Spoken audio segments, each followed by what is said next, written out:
With the opening of NBA training camps less than 2 weeks away, you're going to start seeing everyone's top 100 lists. Sports Illustrated just put its out, and our CBS Sports Top 100 rankings are on the way shortly. Until then, here's a little appetizer for you: the top 10 players under 25 years old. Usually when you see these age-adjusted rankings, potential or ceiling, or however you want to phrase it, factors in heavily. I'm not going that route. For me, I'm ranking these guys as they stand right now. In other words, if I had to win a playoff series starting today, how would my depth chart shake out? Through that lens and assuming full health for all: Number 1. Luka Doncic, age 22. The only no-brainer on this list, Doncic is arguably a top 5 player in the world and already clearly a 1A superstar capable of leading a team to a championship. From here on out, it's all about what the Mavericks put around him. Doncic can get any shot or make any pass he desires. Methodical more than explosive, Doncic is deceptively quick with an innate feel for driving angles. He gets you off balance or on his hip, and he has the size, strength, and craftiness to finish with only the slightest of spatial advantages. His three-point shot can still improve considerably from an efficiency standpoint, but his step back is indefensible, and the threat he poses far outweighs his on-paper shooting numbers. Doncic picked up his defense last season, and he once again tortured the Clippers in the playoffs to the tune of 35 points, 10 assists, and 8 rebounds per game, on 40% three-point shooting as Dallas took LA to 7 games. Over 13 career playoff games, Doncic is averaging 33.5 points, 9.5 assists, and 8.8 rebounds. This is a once-in-a-generation, perhaps even a once-in-a-lifetime talent. Right there with the likes of a young LeBron James. Number 2. Trae Young, age 23. Only a player as great as Young can make you at least question whether the Atlanta Hawks actually won a trade in which they gave up the aforementioned Doncic. Remember, the Hawks also got Cam Reddish out of that deal. If he blossoms, this will be a difficult trade to evaluate down the road. The rare win-win in such a high-profile swap, as Young has already established himself as a point guard not too far from Doncic's equal. Start with the traditional numbers. Young was the only player in the league last season to average at least 25 points and 9 assists. In the playoffs, he was only one of 3 players to average at least 28 points and 9 assists, and the other two, Damian Lillard and Doncic, were eliminated in the first round. Young, on the other hand, captained the Hawks to within 2 wins of the NBA Finals. He was magical against the Knicks, Sixers, and Bucks, completely dominating games and series with a level of comfort and confidence that belied his postseason inexperience. With more talent around him, Young curbed some of his impulsive three-point shooting last season. He's still just a 34% three-point shooter for his career, the same mark he logged in last year's postseason, trimming his triple attempts by over 3 per game. Instead, Young dialed in on his sublime ability to get into the paint, where he's an equal threat to hit his floater, find a lob partner or shooter versus collapsing defenses, or get to the free throw line, which he did 546 times last season, third most in the league behind only Joel Embiid and Giannis Antetokounmpo. Young's three-point attempts went back up in the playoffs, where as mentioned he still shot just 34%. But he proved that his shooting, like Doncic, impacts the game far beyond the raw numbers, and there is no denying the knack he has for making huge shots in huge moments, whether it be in clutch minutes or just at particularly crucial junctures of a run or game. The Game 7 dagger against Philly was a monster shot. Bottom line, Young is a winner.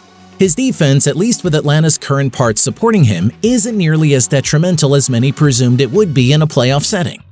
There's still some question as to how much he might be targeted defensively in a playoff series that doesn't involve the Knicks, who were woefully short on playmaking, or the Sixers, who fell into the same category last season. But even if Young can be exploited more than he was in last year's playoffs, depending on the matchup, his offense is so great that I'm still putting him number 2 on this list. Number 3. Jason Tatum, age 23. Reasonable minds have every right to argue Tatum ahead of Young on this list. It's a classic hair-splitting separation. Ultimately, I give the edge to Young's superior creation and the flammable effect he has on his teammates. But Tatum is probably the more gifted scorer. To the latter claim, you can go down the list of the biggest names in the league, and Tatum, from a skill set and smoothness standpoint, is right there with anyone not named Kevin Durant. And he's rapidly a developing facilitator as he makes proper use of the leverage he creates and attention he draws. If there is a slight gripe as it pertains to Tatum's offensive repertoire, he relies a bit too much on jumpers. Tough contested ones in particular, which is certainly understandable given his ability to create and make any one-on-one shot in the book. He's very prime Carmelo Anthony, Kobe Bryant in this way. But he's a less efficient jump shooter than you might think, yet to crack a 40% mid-range conversion rate over his 4-year career per cleaning the glass. You'd love to see Tatum work his way to the free throw line more often, and his at-rim frequency, despite a marked improvement in finishing ability, has decreased every year of his career per CTG. Defensively, Tatum is a growing beast. He can switch anything on the perimeter, and his instincts, particularly off the ball, are bordering on elite.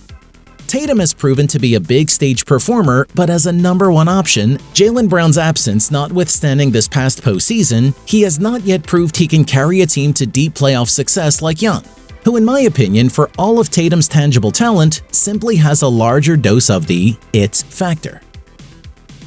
Number 4. Zion Williamson, age 21.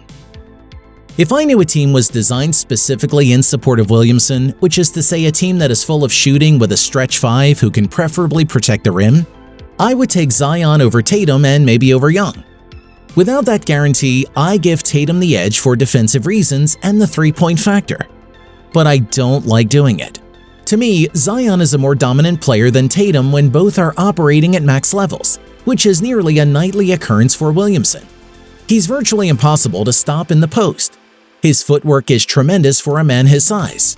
This shows up particularly in his ability to get to his left despite everyone knowing that's where he's going. He anticipates passes, and his subtle shift in energy gets him downhill and left before the catch, at which point it's game over.